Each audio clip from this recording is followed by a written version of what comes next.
Katracer, update lang po tayo sa binili natin ng krillings kahapon. Bumili po tayo ng 20 pieces, bale inch lang po ang laki. Tingnan natin kung ano ba yung developing niya. I-update ko lang kayo in every weeks.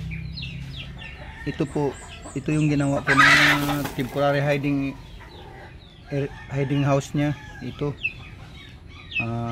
pipe, pero palitan ko to kasi lumulutang. Ayoko ng masyadong mababaw. Bale ito po yung mga damo-damo na inaano sa kanya, yung kasama niya, harap ng hiding area niya. So bale pala ang tubig dito, hindi ito tubig ulan ang ginamit ko kasi wala tayong pulso dito. Mayroon naman tayong tubig ulan, hindi po ito nawasa. Kasi pag nawasa may halong chlorines yan. Although ito na pala yung ito yung half inch ang laki. Yan, half inch yan. So ngayon nililipat ko dito sa kabila, pang hindi siya hindi siya mabuboring dyan kasi masyadong maliit. So tatago ko ito dito mga 1 week, saka ko ililipat sa medyo laki-laki naman. Ang ginamit ko pala dito is hindi styrofoam. Ang ginamit ko dito ay itong stainless langganan namin, kasi yung styrofoam pala may chemical yan. Ito yung ginamit ko. Sumobra naman yung tubig, alisan natin. Mas maganda makapagtago sila kasi yung mga na yan, mahilig yan mag hide. Yung mga crayfish na yan, dapat nga yan may mga bato-bato pa. O di bale, mayroon naman akong bato dyan, pininisin ko muna yan. Pero yung pinaglinis ko nito, hindi to mga tubig na lang yung nawasa, yung tubig ulan talaga ang pinaglinis ko dyan, para yung chlorides or chlorines ba yan na hindi makakapasok dito. Kasi yung nawasa kasi linagyan ng chlorines yan, kaya mamamatay yung mga isda dyan, yung crayfish or fish. Nakikita ko yung mini aquarium ko doon sa kabila, ayun nag-hide na hilig talaga mag-hide hide ka agad.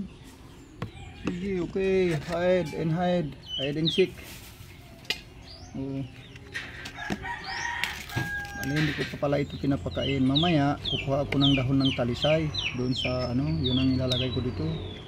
Pero hindi naman, linisin ko naman siya ng maayos para makapagtago siya. Yan, pinagyan ko na naman ng dahon ng saging para makapag-hide sila. Dagdagan ko pa dahon ng saging. Ito tingnan muna sa labas, saka ko yan. Tingnan natin. Ito na naman yung libangan ko ngayon, pangontra ng stress. Sabi pa nila stress reliever. Layo pang kinuhaan ko nito sa Mampang. Sabi pa ng nag-aalaga nito, instead hito, dati hito daw, wala naman siyang kinikita ng hito, kunti lang kinikita. Pero ito maganda kasi pag ito lumaki, alam nyo ba, kahit na ganito, ito yung laki niya, hindi ito ordinary crayfish lang. Imported dito sa lugar namin, daming crayfish doon, pero hindi ko nakita na ganito kalaki doon sa parang kasing laki ng ng bata, yung tawag,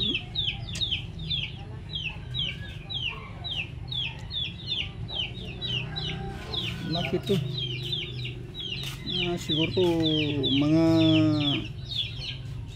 ang nakita ko mga 2 inches ang laki, at saka ang haba naman is 7 inches yung nakita ko doon. Laki talaga, pero mahal yun, 700 ang isa per pieces. Pero bibilin mong babae na lang for sure, marami ng anak yun.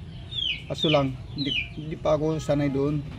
Mas maganda itong kahit hindi ako sanay, magbula muna sa mga maliliit. Bumili lang ako ng 20 pieces. Marami na. 20 pieces, sabi ko alagaan ko muna itong 20 pieces. Ito na yun. Siguro naman paglaki nito, sa isang pieces niya yan, pag mga anak, mga 2,000 daw, sabi ng ano. Kaya dito siya nakabawi, yung mga anak na. Hintayin lang natin. Sabi ko hindi ko pa muna in-expect yung mga anak siya, pero in-expect ko dito yung paano siya lumaki. Saka yung kabundukan namin na ano ko na yan, nahalugog ko na yan noong maliit pa ako, mga binata pa ako, manguha ng ratan. Ang lamig-lamig sa bundok doon sa mga kakahuya, mga virgin forest pa, puntahan namin. Ang daming mga ganitong crayfish, pero wala akong nakita na ganito kalaki. Sa katulad ito, ang nakita ko doon, ang pinakamalaki niya is sa katulad ng hinlalaki ng bata, ng hinlalaki ng tit pala. Pero yung ito, yung nakita ko yung personal niya, akala ko doon doon sa video, akala ko maliit lang. Nung nandun ako mismo, laki pala. Pero mo yung 2 inches na ang laki, tapos ang haba is 7 inches, malaki na yan. Maliliit lang yung ano niya, yung sipit niya, hindi yan tulad nung nasa creepy sa diyan sa ilog, sa malaking ilog, mga mahabang sipit, sa malalaki rin. Iba yun, ibang klase yun. Iba ito. Subukan natin alagaan. Yun lang mga ka-tracer, i-update lang natin yung ano. Subaybayan lang ninyo ang video ko sa Facebook man o sa YouTube, kasi umpisahan natin mag vlog ulit. Thank you.